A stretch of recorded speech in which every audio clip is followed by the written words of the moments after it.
Oui, donc en, en bonne, pour respecter les mœurs canadiennes, je vais présenter la conférence en français, mais l'exemplier sera en anglais. Euh, on va voir si ça fonctionne et que je ne me trompe pas de langue à un moment ou à un autre. Euh, donc la possession inaliénable, bien sûr, a une tradition assez bien connue en linguistique générative. Et on peut décrire cette relation comme une relation où le possesseur et l'élément possédé sont présentés comme dans une relation inséparable, une relation partie-tout, où en fait l'élément possédé ne peut pas être transféré à quelqu'un d'autre. On sait qu'en français et dans d'autres langues romanes et germaniques, cette relation peut être exprimée par un article défini qui acquiert alors une interprétation possessive.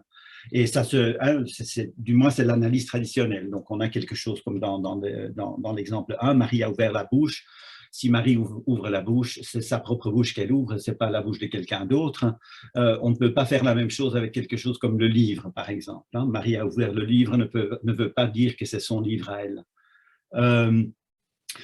On sait aussi que cette relation s'étend, du moins c'est la description traditionnelle, s'étend non seulement aux parties du corps, mais aussi à des articles, à des vêtements par exemple, ou à de la bijouterie. Donc ça c'est l'exemple dans 2. Les policiers m'ont fouillé les poches. Les poches bien sûr ne sont pas une partie du corps et pourtant on a cette relation. Et donc, le problème que, de la même manière, on ne peut pas avoir cette relation avec des relations apparentées. Hein. Par exemple, Marie a rencontré la tante, ça ne veut pas dire, du moins en français standard, ça ne veut pas dire que c'est sa tante à elle. Traditionnellement, quel est le problème que je vois? Le problème que je vois, c'est le problème dans 2, en fait. C'est-à-dire, quelles sont les limites de ce qu'on appelle inaliénable? Traditionnellement, ces noms qui impliquent la bijouterie ou les vêtements sont dits être associés, hein, inaliénables par association, sans qu'on sache très bien ce que ça veut dire association, ou qu'ils permettent d'être traités comme des inaliénables. Et donc, on n'explique pas mieux que ça.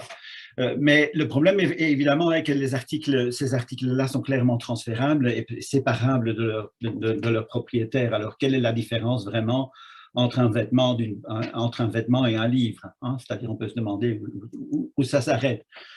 C'est un problème qui a déjà été noté avant, en 1929, déjà par Bailly, qui parle de la sphère personnelle. Hein, et donc, c'est un problème qui est assez connu dans ce domaine. Donc, on peut se demander quelle est la fonction vraiment de l'article défini dans la relation entre les deux noms. Il y a plusieurs propositions dans ce sens. Par exemple, Vernio Zubizarreta propose de traiter cet article défini comme un article explétif. Je ne vais pas critiquer cette approche, mais ce n'est pas l'approche que j'adopterai ici. Je pense que l'article défini ici a une fonction bien particulière qui est en relation avec ce qu'on appelle les définis faibles, les weak definites. Et c'est ce que je vais essayer d'illustrer et je vais essayer de dériver une analyse dans ce sens.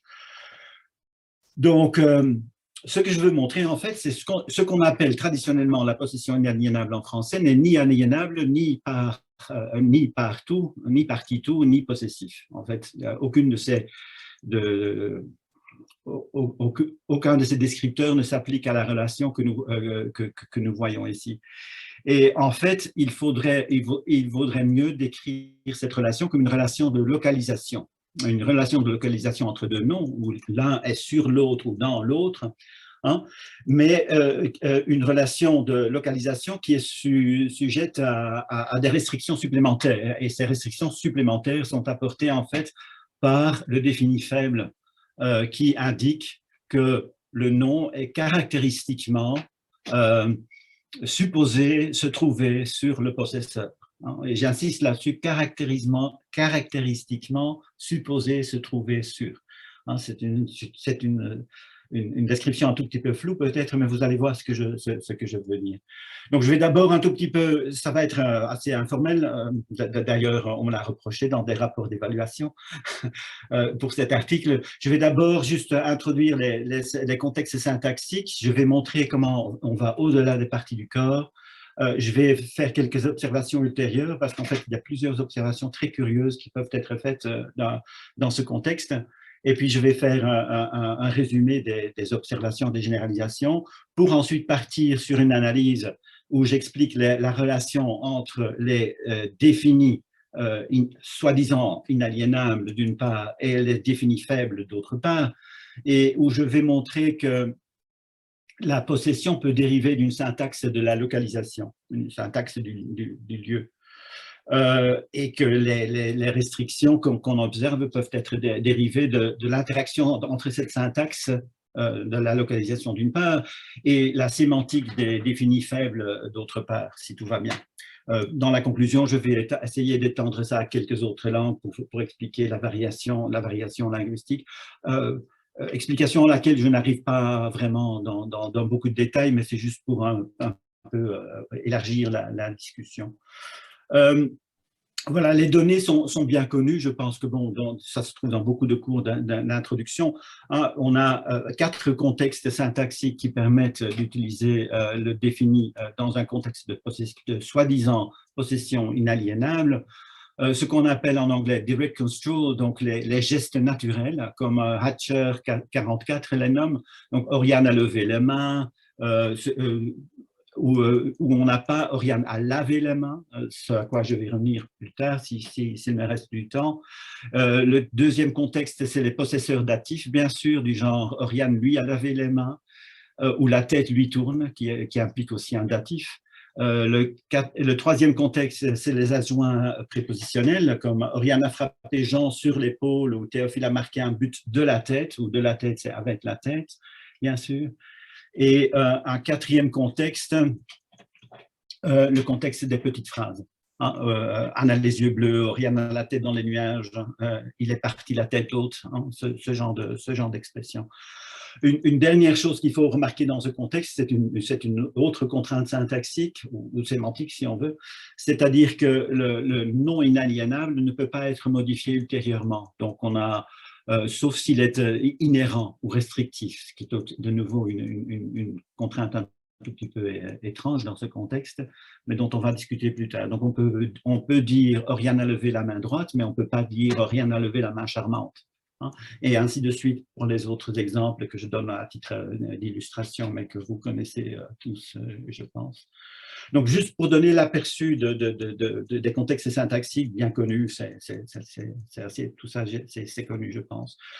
Maintenant, ce qui est peut-être moins connu, c'est-à-dire quand on va au-delà des parties du corps, on voit qu'on peut utiliser toutes sortes de noms dans ce contexte qui parfois sont assimilés à des parties du corps par extension, mais il faut être de très bonne volonté pour voir cette extension parfois, parce que ça inclut les états mentaux et physiques, la bonne humeur, la vie et la santé, comme on voit dans 6 par exemple. Pierre a gardé le moral, Anne s'est bousillé la santé, cet accident lui a ôté la vie.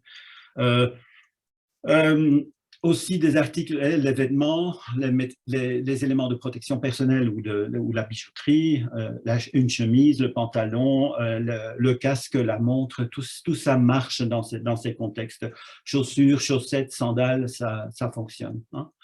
Comme vous voyez dans les exemples 7 et 8. Donc déjà, ça montre qu'il y a quelque chose qui ne va pas trop bien. C'est vrai que ça appartient à la sphère personnelle, mais la sphère personnelle, bon, la santé, le moral et tout ça, en quoi ce ne sont pas des parties du corps.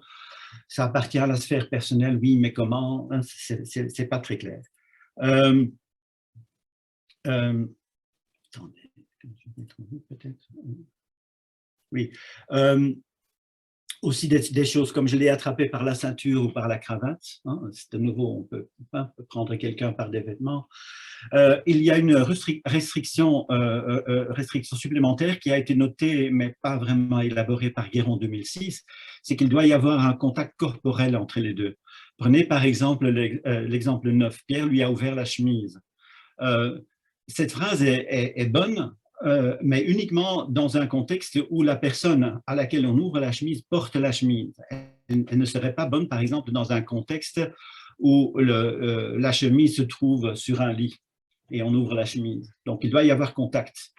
Même chose pour on lui a volé le sac à main, il ne doit pas nécessairement y avoir contact, mais au moins le sac à main doit être proche de la personne à qui on le vole. C'est-à-dire on ne pourrait pas imaginer un contexte où en fait le sac à main volé, avec cette phrase-là, hein, le sac à main, il y a eu, la personne n'était pas à la maison, il y a quelqu'un qui est entré dans la maison, un voleur est entré dans la maison et a enlevé le sac à main. On lui a volé le sac à main, serait impossible, mais un peu bizarre dans ce contexte. On s'attend à avoir un contact plus proche.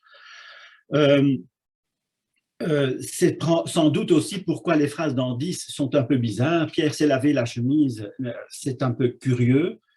Pourquoi? Probablement parce que c'est très difficile de se laver la chemise quand on la porte. Hein. La même chose pour repasser le pantalon. Bien sûr, on pourrait imaginer des contextes où c'est possible, mais vous voyez l'intention de ces exemples. Hein.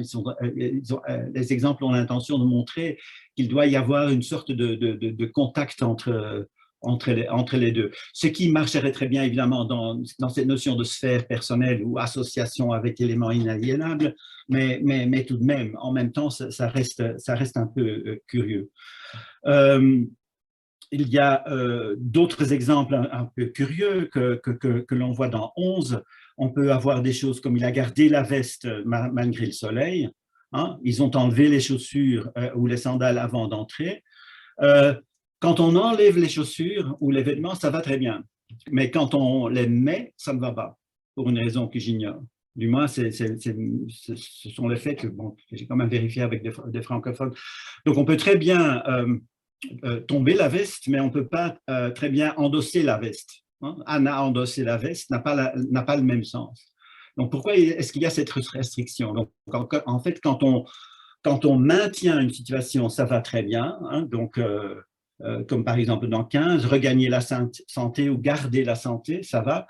Mais pour le reste, on perd des choses. C'est-à-dire, on perd la main droite, les cheveux, la vue, la vie. Hein, on peut muscler les bras.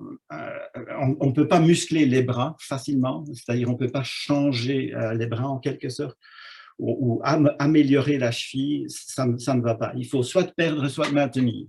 Pour des raisons, de nouveau, qui à première vue sont un peu curieuses. Hein? C'est-à-dire, on n'a pas immédiatement l'idée que ça dérive de principes généraux de la grammaire, pour ainsi dire. Donc, une restriction supplémentaire dont je vais parler, je l'espère, un peu plus tard.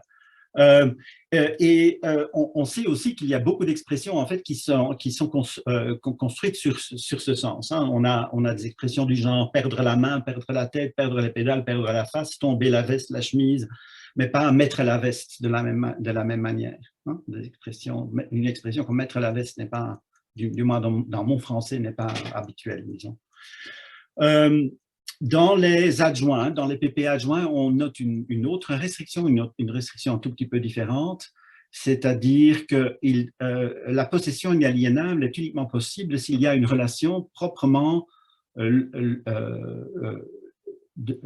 lieu entre le possesseur et le possédé.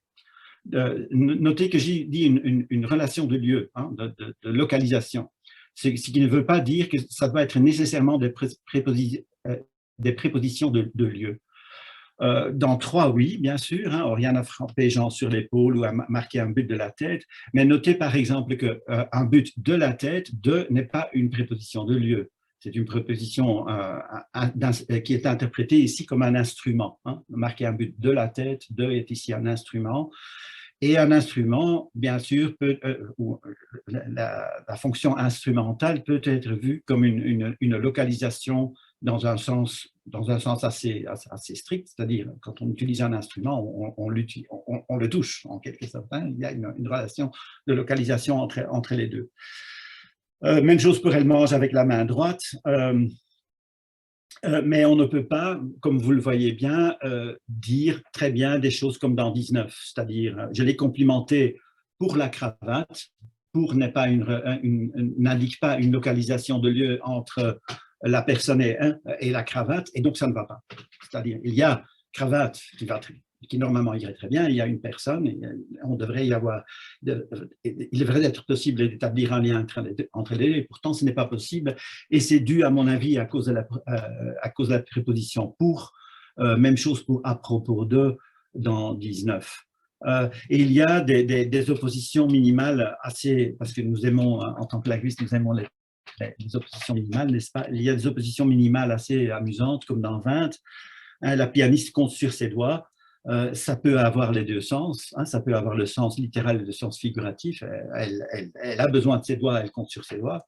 Hein, ou elle compte sur les doigts, hein, littéralement, ou c'est sur les doigts. Hein.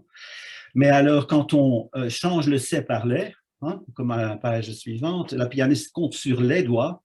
Ça peut uniquement être ça. Ça perd l'interprétation figurative.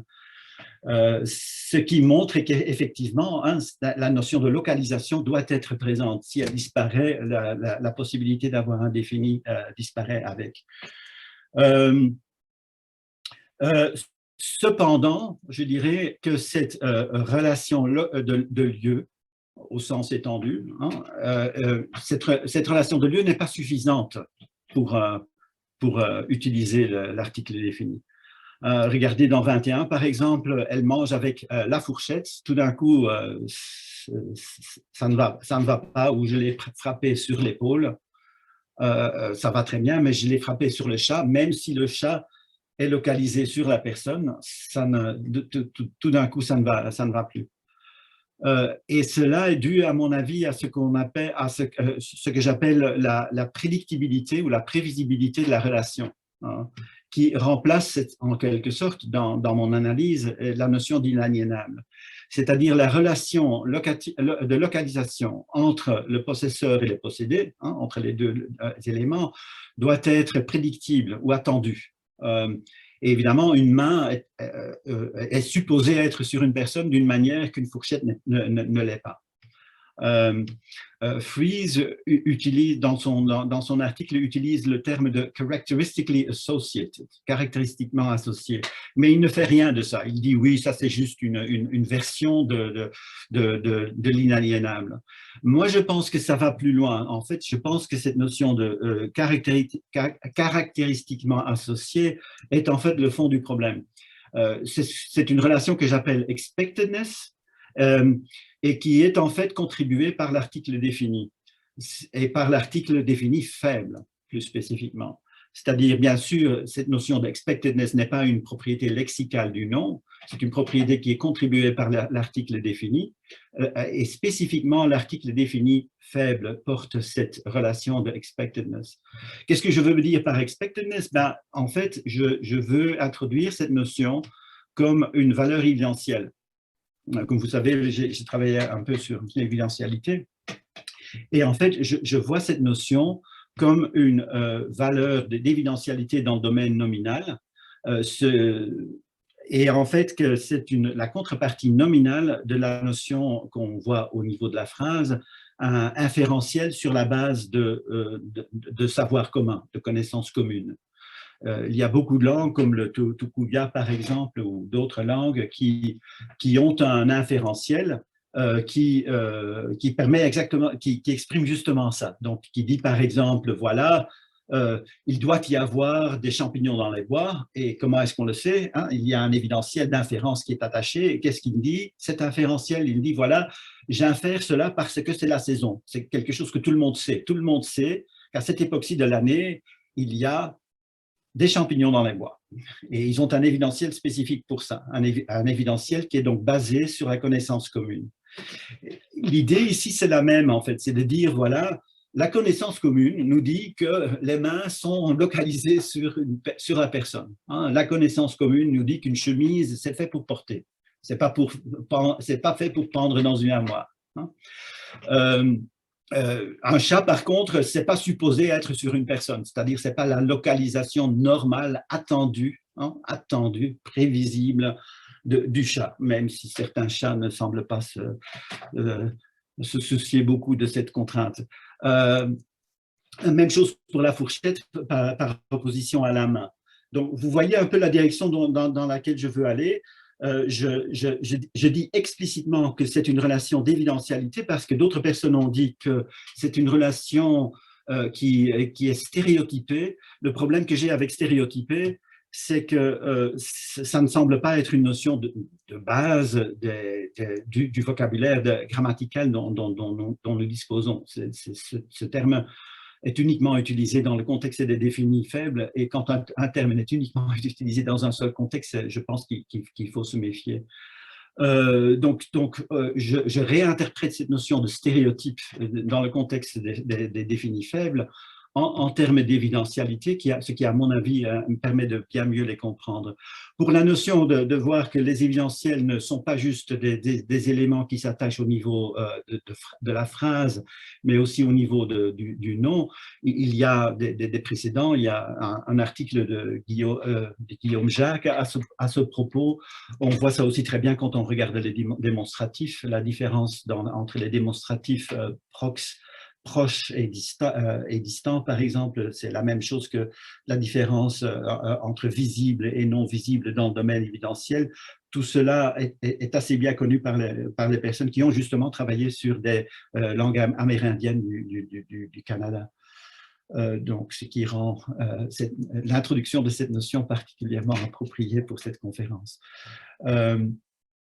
Mais donc, c'est une manière légèrement différente de regarder la fonction de l'article défini, justement, ici. Donc, c'est pour ça que je me permets de m'y attarder un tout petit peu. Je vais récapituler un tout petit peu ce qu'on a vu. Tiens. Il y a plusieurs contextes syntaxiques qu'on a résumés. Ce n'est pas restreint aux parties du corps, mais aussi il y a toutes sortes d'autres noms qui peuvent s'y associer. Des articles, des vêtements, de la bijouterie, etc., tant qu'il y a une proximité ou une localisation avec ce qu'on appelle le possesseur. Il y a des restrictions sur le verbe, comme dans 22D, dont j'ai parlé. Il doit y avoir une relation de localisation, dans un sens très spécifique.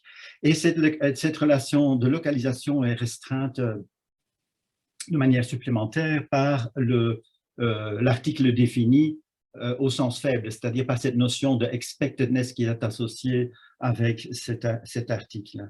Donc, ce que je voulais vous montrer ici, de manière purement descriptive, en fait, c'est que cette possession n'est pas vraiment inaliénable, que cette notion inaliénable n'est qu'un sous-ensemble des possibilités dans ce domaine, et que cette notion doit être remplacée plutôt par cette notion de expectedness, c'est-à-dire ce à quoi on s'attend, une relation qu'on attend entre deux groupes nominaux qui peuvent mieux faire l'affaire.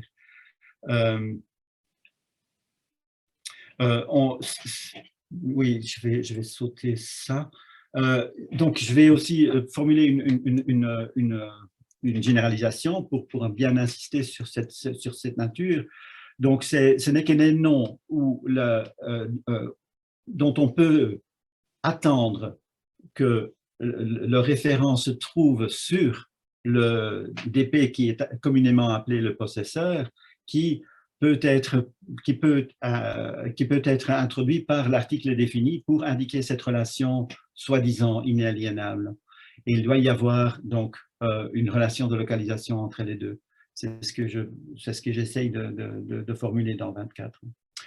Alors, comment est-ce qu'on va vers une analyse? Je ne sais pas combien de temps je dispose encore. Encore un quart d'heure, je pense. 20 minutes. Oui, tout à fait. Au moins 20 minutes. Oui, mais je vais accélérer un tout petit peu parce que les éléments, les données suivantes sont peut-être aussi assez connues. Tout d'abord, je vais essayer de montrer de manière assez étendue ce que beaucoup de personnes ont déjà remarqué avant, mais de manière, disons, incidentelle, c'est-à-dire qu'il y a une relation très forte entre le défini qui est utilisé dans le cadre de la possession soi-disant inaliénable. c'est beaucoup ça, soi-disant inaliénable,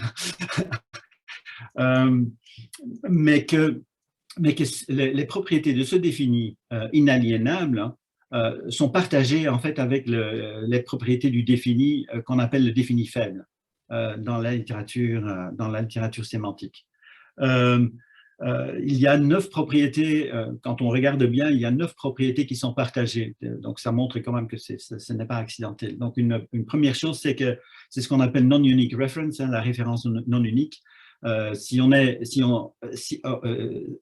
dit Sabine attend l'ascenseur, il peut très bien y avoir 3 ascenseurs devant la personne. La même chose est vraie en fait dans le contexte inaliénable. Si on dit Oriane a frappé Jean sur l'épaule, on ne sait pas sur quelle épaule Oriane a frappé, l'épaule gauche ou l'épaule droite. En fait, ça n'a aucune importance. De la même manière que quand on attend l'ascenseur, ça n'a aucune importance lequel des 3 arrive en premier, tant qu'il y en a un qui arrive.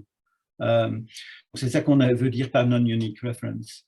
Il y a aussi ce qu'on appelle sloppy identity dans les contextes d'ellipse.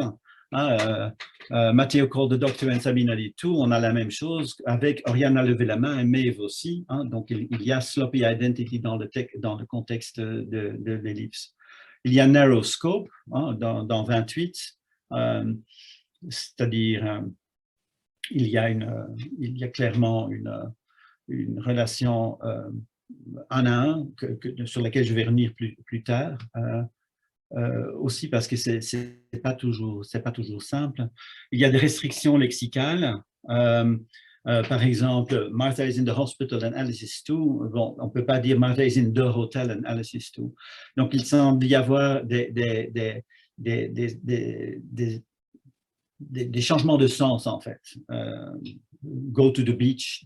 Go to the beach, c'est pas juste aller véritablement à la plage, mais aussi faire les activités qui sont associées à aller à la plage, ce dont je vais parler plus tard. Mais ici, en fait, ce qu'on observe, c'est qu'on ne peut pas utiliser n'importe quel nom dans ce contexte. On peut utiliser le nom plus général, mais pas le nom particulier. Beach, lake, eyes, mais pas irises, teeth, mais pas incisors, etc. Même chose d'ailleurs pour les chaussures.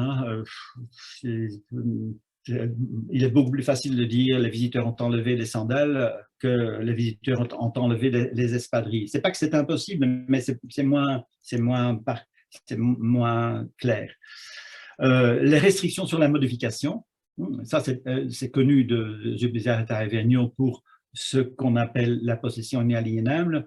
C'est peut-être moins connu pour les définis faibles. On peut dire Lola went to the hospital, mais pas Lola went to the old hospital. C'est beaucoup moins bon, comme on le voit dans 34. Il y a des restrictions de nombre de toutes sortes. Alice went to the mountains, la montagne. Les plantes, même s'il n'y a qu'une seule plante, on peut donner de l'eau aux plantes dans une maison, etc. Il y a ce qu'on appelle l'enrichissement de sens aussi. Aller à l'hôpital ne veut pas simplement dire aller à l'hôpital, au lieu physique, mais aussi on y va pour y obtenir des soins, pas pour admirer l'architecture, par exemple. Même chose, en fait, je pense qu'on observe la même chose pour la position inaliénable. Pierre lui a ouvert la chemise à une sorte de... le sens est enrichi dans ce sens que c'est un sens très particulier où la chemise est un élément qui est porté sur le corps. De la même manière, garder la santé, c'est garder la bonne santé, pas good health. L'intention ici n'est pas de garder la mauvaise santé.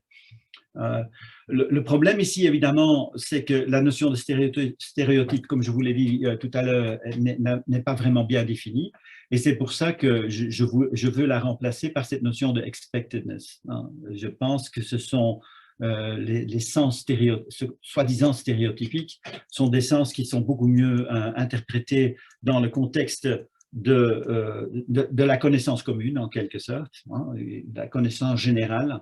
Un hôpital, par exemple, est supposé être un lieu où, sur la base de la connaissance générale, on obtient des soins.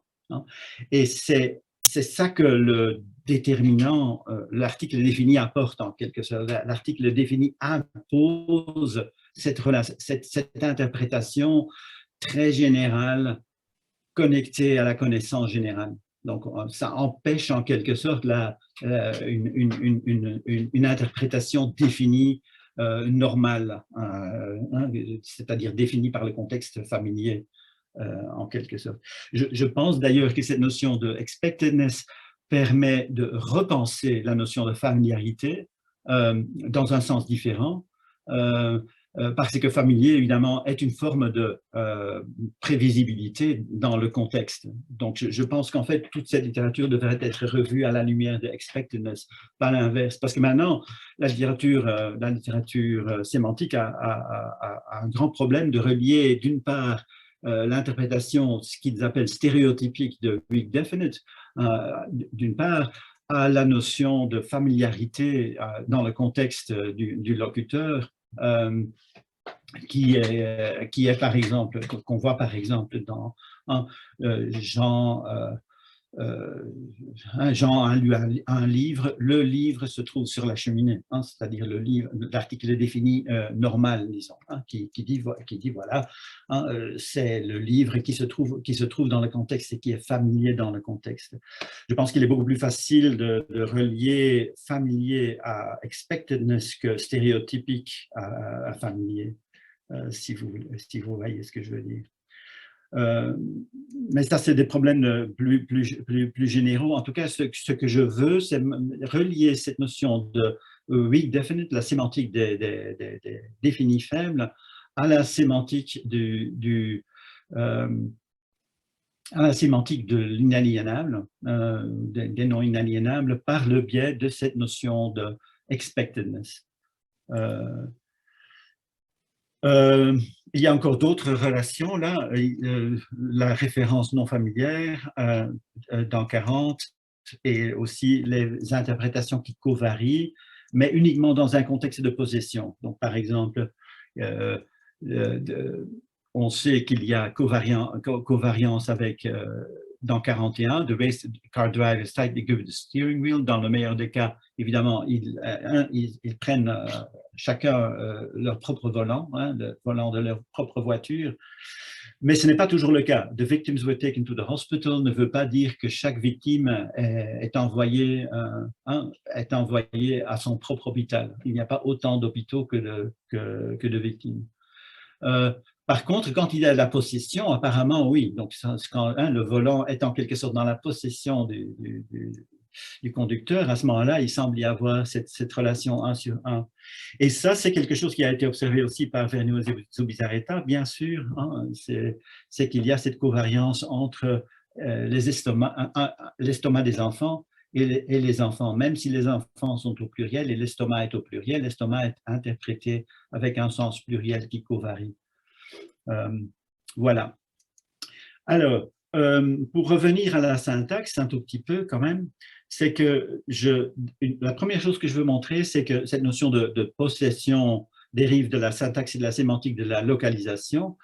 Pour ça, je me base sur une analyse ancienne de Fries et de Kane qui est représenté dans 45 et qui veut donc qu'il y a une relation entre être et avoir qui est basée sur l'idée qu'il y a une préposition dative, de localisation, une préposition quand même, qui est incorporée dans être pour former avoir. Ce qui permet à ce moment-là de transformer être en avoir dans des contextes de possession. Donc, ça permet d'avoir la relation traditionnelle entre 44a en latin, le livre est à moi, versus j'ai le livre. C'est une analyse traditionnelle.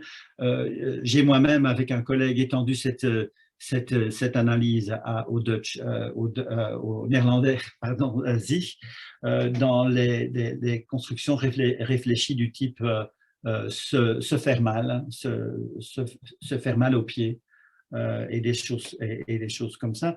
Et je propose d'utiliser effectivement aussi, d'étendre cette analyse aux quatre contextes que j'ai détaillés dans un. Les détails ne doivent pas nous concerner énormément ici. L'idée, c'est juste de montrer qu'il y a une configuration syntaxique qui permet d'engendrer le possesseur, la localisation, si vous voulez, et l'élément possédé dans un contexte syntaxique où les deux sont reliés par cette préposition dative ou locative. C'est le cas dans 1, c'est aussi le cas dans 2, si on fait une petite phrase complexe en quelque sorte dans le complément de l'AV. Même chose pour 49. Et pour les adjoints PP, en fait, ce n'est pas exactement la même chose, mais effectivement, dans ce cas-là, c'est la préposition de localisation qui fait l'affaire, qui en fait introduit cette relation de localisation entre l'élément qui est localisé et la localisation et le lieu lui-même, dans 3. Dans 4, c'est de nouveau la même chose, c'est-à-dire ce que je propose là, c'est qu'il y a la petite phrase est en quelque sorte vu comme l'élément qui est dans une relation de prédication avec le possesseur. Je ne vais pas vous ennuyer avec les détails, en fait, mais la généralisation est dans 52 et 53, où en fait je dis comme Dunn-Deacon et comme d'autres qu'il y a une relation de localisation entre l'élément qui est localisé et la localisation, qui est relié par une préposition dative ou une préposition locative. De localisation, parce que locative en français a un autre sens. Mais vous voyez dans quel sens ça va. Donc en fait, la généralisation ici, c'est dans tous les cas, la relation entre ce qu'on appelle possesseur et possédé est une relation de localisation au sens strict. Même si cette localisation est parfois médiée par le datif. Voilà. Alors, comment est-ce que je relie ça maintenant à la sémantique des définis faibles? L'élément qui est localisé est un défini faible, et donc il reçoit cette interprétation de ce que j'appelle de expectedness ou prévisibilité. C'est l'interprétation qui est prévisible pour cet élément. Donc, il faut penser ici à une relation de localisation prévisible. C'est-à-dire, donc, une main va être localisée de manière prévisible sur une personne. De la même manière qu'une chemise va avoir une relation prévisible quand elle est portée. Ça, c'est le sens que je veux ici. Et de la même manière, en fait, l'hôpital, dans aller à l'hôpital, est en fait l'endroit qui est de manière prévisible supposé donner des traitements médicaux. Donc cette notion de prévisibilité fait beaucoup de travail dans mon analyse. Évidemment, elle n'est pas formalisée, je vais laisser ça aux professionnels, mais je pense que ça va dans le bon sens. Donc, on voit aussi ici qu'il y a des sens stéréotypes qui sont associés aux définis faibles, comme take the bus, c'est ride the bus, c'est pas vraiment prendre, leave the hospital, c'est be discharged from the hospital, etc. Donc, ce que Aguilar-Guevara a analysé ça en disant, voilà, ce sont des verbes légers, ces verbes légers prennent un sens très particulier dans ce contexte grâce aux définis faibles. De nouveau, donc en quelque sorte, cette idée de expectedness ne va pas se limiter au groupe nominal, mais elle va s'étendre au verbe, en quelque sorte, d'une manière, de nouveau, qui n'est pas spécifiée, qu'on ne comprend pas très bien, mais il y a une sorte de spreading, une sorte d'harmonie sémantique, si vous voulez, qu'on ne comprend pas très bien. En tout cas, admettons qu'elle existe, parce que bon, on voit qu'elle existe en 55, il y a une sorte d'enrichissement ou de changement de sens qui a lieu. On pourrait dire que la même chose est vraie dans les contextes de possession inaliénable. Mais à ce moment-là, il faut l'appliquer, bien sûr, à l'élément datif. Nous savons, hein, je le note à la fin de la page, là, que le datif en français peut avoir beaucoup de sens. Hein. Donc, si on regarde à la page suivante, par exemple, on peut avoir la fonction d'expérienceur, on peut avoir la fonction de but. Hein. Ce livre lui plaît, expérienceur, lui a donné un livre, hein, un destinataire. Par contre, dans 57A, on a le sens de bénéficiaire, tandis que dans 57B, on n'a pas seulement le sens de bénéficiaire, mais en fait, lui fonctionne ici comme la localisation des mains. Donc, il semble y avoir un changement de sens là. Ce n'est pas juste bénéficiaire, hein, il y a aussi le sens de localisation qui résulte.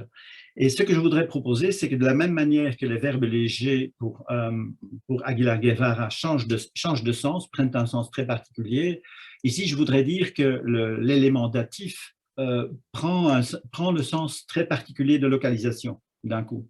Pas juste le sens directionnel, mais le sens de localisation. On sait que le datif a ces deux sens, hein, a le sens de localisation possible et le sens directionnel. Eh bien, ici, il se réduit au sens de localisation, à mon avis. On voit ça aussi dans d'autres contextes. Hein. On pourrait voir, oui, ça arrive juste une fois, mais on voit ça aussi dans d'autres contextes. Prenez le cas de l'anglais, par exemple. Hein. Pick up the bucket by the handle ou took him by the hand. Hein. By est une préposition très curieuse ici, hein, parce que normalement, bon, by c'est beside, instrument, cause, pass, during, hein, degree, amount, etc. Hein, c'est-à-dire, tout d'un coup ici, c'est le lieu. By veut dire le lieu, par la main, hein, c'est-à-dire à la main, hein, à l'endroit spécifique. Hein, on prend la personne à un endroit spécifique. Tout d'un coup, by restreint son sens terriblement. Et je voudrais donc dire que c'est dû à la même raison que celle que nous voyons dans les définis faibles. Je ne sais pas s'il me reste encore du temps. Je peux aussi dériver les gestes naturels, mais je pense que je vais peut-être sauter cette partie pour arriver directement à la fin. Je peux revenir aux questions par la suite, parce que je ne voudrais pas dépasser mon temps.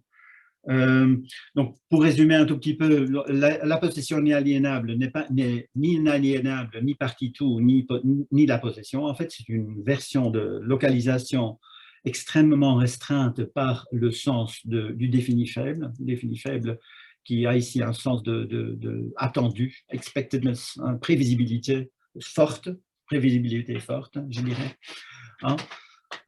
Cette relation peut s'appliquer non seulement aux parties du corps, mais aussi à toutes sortes d'autres relations qui sont fortement associées, pas uniquement aux animés par exemple, mais aussi aux inanimés. On l'a vu avec la valise et par la main, on l'a aussi avec une maison et un toit. Cette maison a le toit en bon état par exemple, ça va très bien.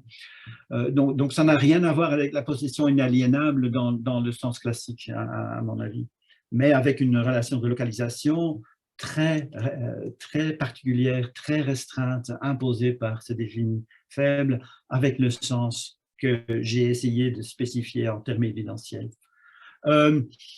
Alors, quelques idées plus générales, de nouveau des choses que je ne comprends pas très bien.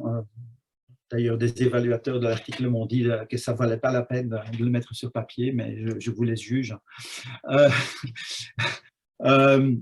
Prenons l'allemand, par exemple. En allemand, on a des phrases très bizarres, donc des choses du genre 64, Paul hat Paula in die Suppe gespuckt. Donc, on traduit librement en français, Paul a craché dans la soupe de Marie. Et on a la même relation, c'est-à-dire hein, dans la soupe, hein, a craché Marie dans la soupe. Hein. On peut même dire des choses comme 65, qui me paraît encore plus curieux. Hein. Paulatrit ede in die Sonne, hein, c'est-à-dire il lui a marché dans le soleil. Oui. Donc, en quelque sorte, dans son soleil, c'est-à-dire le soleil dont elle profitait. D'accord. Évidemment, du point de vue du français, ce sont des phrases complètement hurluberlues, c'est-à-dire on ne pourrait jamais dire ça en français, n'est-ce pas? Je me suis longtemps demandé comment ça se fait, et je pense que c'est dû au sens très spécifique que le datif a en allemand par rapport au français. De nouveau, ce n'est pas quelque chose qui est facile à formaliser, mais nous savons que le datif en allemand a beaucoup de fonctions différentes, et entre autres la fonction de proximité. Ça a beaucoup plus un sens de… Donc là où en français, le sens par défaut du datif est en quelque sorte une localisation, je voudrais proposer que le sens par défaut en allemand est un sens de proximité. Donc, dans tous ces cas-là, la soupe, le soleil, la saucisse, ce sont des endroits, ce sont des noms qui sont interprétés en fonction de la proximité à la personne. Et donc, la relation pertinente pour l'allemand, à mon avis, est une relation de proximité dans ce sens, tandis que la différence avec le français, c'est qu'en français, c'est une relation de localisation. Et ça permettrait peut-être de capturer cette différence entre le français et l'allemand, d'autre part. Un autre exemple, un autre mystère qui me tient à cœur, parce qu'il tient à cœur à tout le monde, je crois, c'est la différence avec l'anglais. On sait qu'en français, on peut dire « Oriane a levé la main », mais qu'on ne peut pas dire ça en anglais. C'est d'ailleurs quelque chose que, bon, c'est d'ailleurs un mystère pour tout le monde qui a travaillé là-dessus. Pourquoi est-ce qu'on ne peut pas dire ça en anglais? En fait, ce n'est pas entièrement vrai.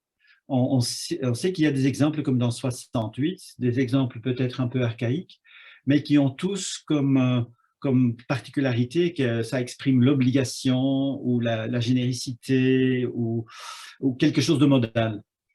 Et là, j'ai l'impression, mais de nouveau, si vous avez des suggestions, je me tiens à votre disposition, c'est que je pense qu'il y a une relation entre cette idée de expectedness, hein, c'est-à-dire quelque chose à quoi on s'attend, qui est régulier, hein, qui est prévisible, d'une part, et la notion de généricité, d'obligation, de modalité, hein, de modalité.